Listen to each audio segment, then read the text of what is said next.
ખેડૂત મિત્રો, વિદેશી રૂ કપાસ બજારમાં અચાનક ગેમ કેમ બદલાઈ ગઈ? હવે કપાસનું શું થશે તેની વિગતવાર અપડેટ. સૌપ્રથમ આપણે ગુજરાતના અલગ અલગ વિસ્તારોના કપાસના 20 કિલોના ઊંચામાં ઊંચા ભાવ આજે તારીખ 6/5/2026ના રોજ જાણી લઈએ.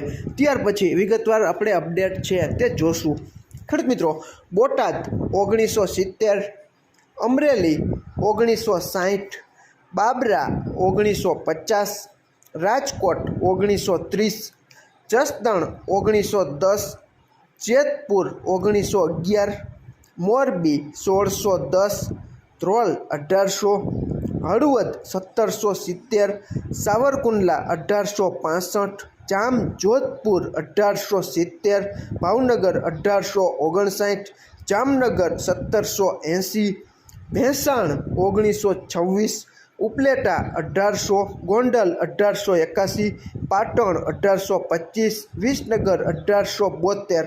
ખેડૂત મિત્રો, ખૂબ સારામાં સારી ઊંચી સપાટીએ ગુજરાતના ઘણા ખરા વિસ્તારોમાં કપાસના 20 કિલોના ઊંચામાં ઊંચા ભાવ જોવા મળેલા છે. જેમાં બોટાદ 1970, અમરેલી 1960, બાબરા 1950 અને રાજકોટ 1930 ખૂબ સારામાં સારી કપાસ બજાર ખેડૂત મિત્રો છેલ્લા 3-4 વર્ષમાં આવી રેન્જે સૌ પ્રથમવાર કપાસ બજાર છે તે આજે આપણને જોવા મળેલી છે. હવે ખેડૂત મિત્રો, આપણે જે વાત કરી હતી કે અચાનક અત્યારે શું એવું થઈ ગયું કે ન્યૂયોર્ક કોટન વાયદો ઘણો બધો ઘટી ગયો. ખેડૂત મિત્રો, 6/5/2026ના રોજ આપણા એનસીડેક્સ વાયદા બજાર છે કપાસિયા ખોળની 5 વાગ્યે બંધ થઈ જાય છે અને બધા જ વાયદાનો સમય 5 વાગ્યાની આસપાસનો છે. જેમાં આપણે વાત કરશું વિગતવાર એટલે તમને ચોક્કસ ખ્યાલ આવતો જશે. ન્યૂયોર્ક કોટન વાયદો જુલાઈ 2026નો 2.39 સેન્ટ જેટલો ઘટીને 82.41 સેન્ટની આસપાસ અત્યારે ચાલી રહ્યો છે. હવે ન્યૂયોર્ક કોટન વાયદો આટલો શા માટે ઘટ્યો તમને કદાચ વિચાર આવતો હશે. તો તેના ઘણા બધા કારણો છે. અત્યારે એવી પણ વાયદા બજારમાં કદાચ અસર જોવા મળી હોય કે નબળી નિકાસ માંગ રૂની. બીજું કે કદાચ ટેક્સાસમાં સારા વરસાદની આગાહી કદાચ થઈ ગઈ હોય, આપણને ખાસ ખ્યાલ નથી, પરંતુ સારી વરસાદની આગાહી ટેક્સાસમાં થઈ હોય તો પણ ઘણી વખત ન્યૂયોર્ક કોટન વાયદો છે તે ઘટતો હોય છે. અને બીજું કે મોટા રોકાણકારોએ કદાચ ટેકનિકલ વેચવાલી કરી હોય જેને આપણે પ્રોફિટ બુકિંગ તરીકે ઓળખીએ છીએ.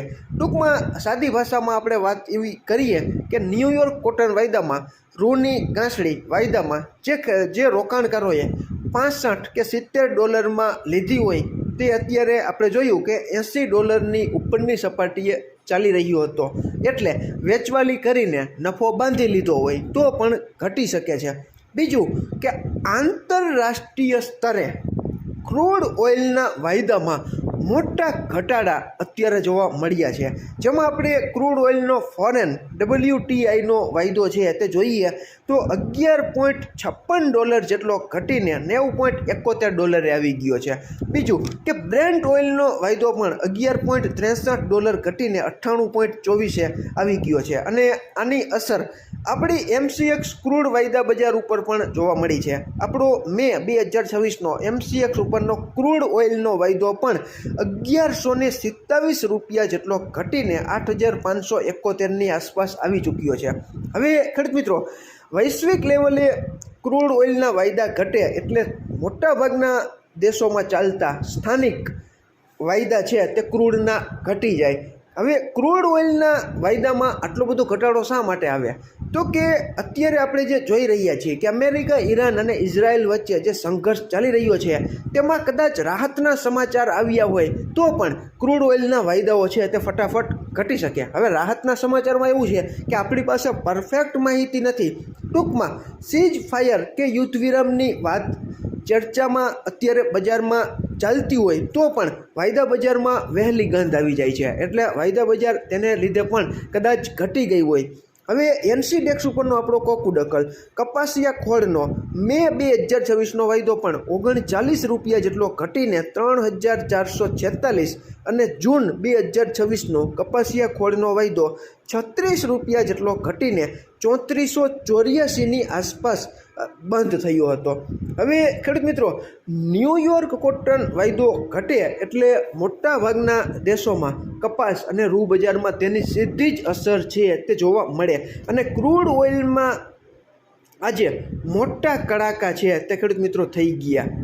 કારણ કે ક્રૂડ ઓઇલ ઘટે એટલે સસ્તું થાય એટલે આપણને ખબર જ છે કે સિન્થેટિક ફાઇબર જે પોલિએસ્ટર અને નાયલોન જે કૃત્રિમ રેસા જે કપાસમાંથી બનતા હતા તે ક્રૂડ ઓઇલ સસ્તું થઈ જાય એટલે ફરી પાછા તેમાંથી બનવા માંગે અને રૂની માંગ ઘટે.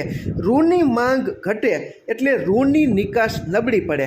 રૂની નિકાસ નબળી પડે એટલે વાયદામાં મોટા રોકાણકારો છે તેને ખબર પડી જાય કે હવે બહુ વધશે નહીં ભાવ, એટલે તેઓ ટેકનિકલી વેચાણ છે તે વધારે અને નફો બુક કરી લે એટલે વાયદો છે તે ઘટે. આવું બનતું હોય છે. એટલા માટે આપણે ખેડૂત મિત્રોને હર હંમેશ માહિતી એ જ આપીએ છીએ કે તમે વૈશ્વિક અને સ્થાનિક કપાસ બજારને અસર કરતા તમામ પરિબળો ઉપર અપડેટ રાખો, નજર રાખો, જેથી કરીને તમને ખ્યાલ આવી જાય કે કપાસ બજાર કઈ રીતે વધે છે અને કઈ રીતે ઘટે છે. હવે ખેડૂત મિત્રો, આંતરરાષ્ટ્રીય સ્તરે કદાચ એવા સમાચાર આવી ગયા હોય કે હવે યુદ્ધ વિરામ થવાનું છે અથવા થોડા ઘણા રાહતના સમાચાર આવવાના છે એટલે વાયદા બજાર છે તે સીધી જ ઘટવા માંડે. ક્રૂડ ઓઇલના વાયદા ઘટે એટલે ખેડૂત મિત્રો કપાસના ભાવ છે તેમાં ચોક્કસ ઘટાડો આવે જ. કારણ કે કાચા કપાસની માંગ વૈશ્વિક અસ્થિરતા હોય ત્યારે જ વધતા હોય છે કે જ્યારે ક્રૂડ ઓઇલ પેટ્રોલિયમ પેદાશોના ભાવ આસમાને પહોંચી ગયા હોય. તમે અત્યારે જોઈ શકો છો કે ક્રૂડ ઓઇલ WTIના ફોરેન વાયદા અને બ્રેન્ટ ઓઇલના વાયદા $100ની નીચે આવી ગયા છે. ખેડૂત મિત્રો, $1 વધે ને એટલે આપણા દેશમાં 80થી 100 રૂપિયા છે તે વધી જાય અને $1 ઘટે એટલે 80થી 100 રૂપિયા ઘટી જાય. આવું મારું ગણિત છે અને મારો અંદાજ છે. હું જે અભ્યાસ કરી રહ્યો છું તેને જોતાં મને સ્પષ્ટ રીતે આવું સમજાય છે. હવે હું તમને ઉદાહરણ સહિત સમજાવું તો ક્રૂડ ઓઇલનો જે ફોરેન વાયદો છે WTI $11.56 ઘટ્યો એટલે તમે જોઈ શકો છો કે ભારતમાં MCX ઉપરનો આપણો ક્રૂડ ઓઇલનો વાયદો પણ 1127 રૂપિયા જેટલો ઘટી ગયો. તો ખેડૂત મિત્રો, ક્રૂડ ઓઇલ અને કપાસને પરસ્પર સંબંધ છે. ટૂંકમાં એક સિક્કાની બે બાજુ આપણે કહી શકીએ તો પણ કહી શકાય.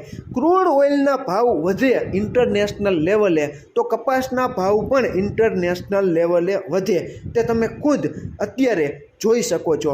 ખેડૂત મિત્રો, આપણે ક્યારેય કોઈ ખેડૂત મિત્રોને એવું નથી કહેતા કે ગભરાટમાં આવીને કપાસ રાખવો કે વેચી નાખવો. તમે કપાસ બજારનો સ્થાનિક અને વૈશ્વિક અભ્યાસ કરો, તેને ધ્યાનમાં રાખીને જ અને ખાસ કરીને ખેડૂત મિત્રો આ વાયદા બજાર છે. ટેક્સાસમાં સારા વરસાદની આગાહી કદાચ થઈ ગઈ હોય તો પણ મોટા રોકાણકારો છે તેમાં ગભરાટ ફેલાય છે. કારણ કે સારા વરસાદની આગાહી થઈ જાય એટલે કપાસમાં સારું ઉત્પાદન આવે. સારું ઉત્પાદન આવે એટલે ખેડૂત મિત્રો બજારમાં જથ્થો વધારે ઠલવાય એટલે મોટા રોકાણકારો છે તેઓ એક્ઝિટ ગેટ ગોતે.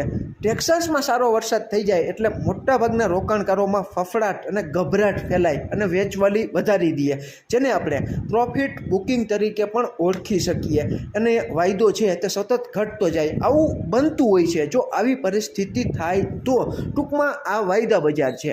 આમાં ગમે ત્યારે ગેમ છે તે પલટાઈ જાય અને બદલાઈ જાય. કારણ કે વાયદા બજારમાં આજે ઘટાડો હોય તો કાલે વધારો પણ થઈ શકે અને કાલે વધારો હોય તો આજે ઘટાડો પણ કદાચ આવનારા સમયમાં કેવા નવા પરિબળો આકાર લે છે તેને જોતાં બજારમાં જોવા મળી શકે છે.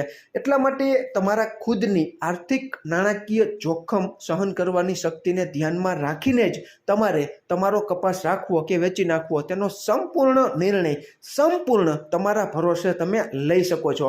વાયદા બજાર ઉપર માત્ર આધાર નથી રાખવાનો, પરંતુ તમારા હૃદય ઉપર હાથ રાખીને તમને એમ લાગતું હોય કે મારા કપાસની ક્વોલિટી મુજબ મને અત્યારે સંતોષકારક ભાવ મળી રહ્યો છે તો તમારી રીતે જે તે નિર્ણયો લઈને શું કરવું તે તમે વિચારી શકો છો. બાકી ઘણા બધા ખેડૂત મિત્રોને આપણે શુભકામનાઓ પાઠવીએ છીએ કે જે ખેડૂત મિત્રોએ 1900 રૂપિયા જેવી ટોચની બજાર પકડી છે અને ખિસ્સામાં નફો બાંધી લીધો છે કપાસનું સારું વળતર મેળવીને. તેવા ખેડૂત મિત્રોને ખૂબ ખૂબ ધન્યવાદ કે ટોચનો ભાવ છેલ્લા 3-4 વર્ષથી આ નથી મળ્યો અને તમે તે ભાવ પકડ્યો તે બદલ ખૂબ ખૂબ શુભકામનાઓ પાઠવીએ છીએ કે સરસ મજાનો ભાવ તમે છેલ્લા 3-4 વર્ષમાં કોઈએ નથી લીધો અને તમે લીધો છે. અને જે ખેડૂત મિત્રોએ કપાસ વેચવામાં હજી બાકી છે તેવા ખેડૂત મિત્રોને આવનારા સમયમાં ખૂબ સારામાં સારી કપાસ બજારનો લાભ મળે તેવું પણ અમે ઈચ્છીએ છીએ. આમાં ક્યાંય ભૂલ હોય અને તમારી પાસે નવી અપડેટ હોય તો ચોક્કસ કોમેન્ટમાં અમારું ધ્યાન તમે દોરી શકો છો. આભાર.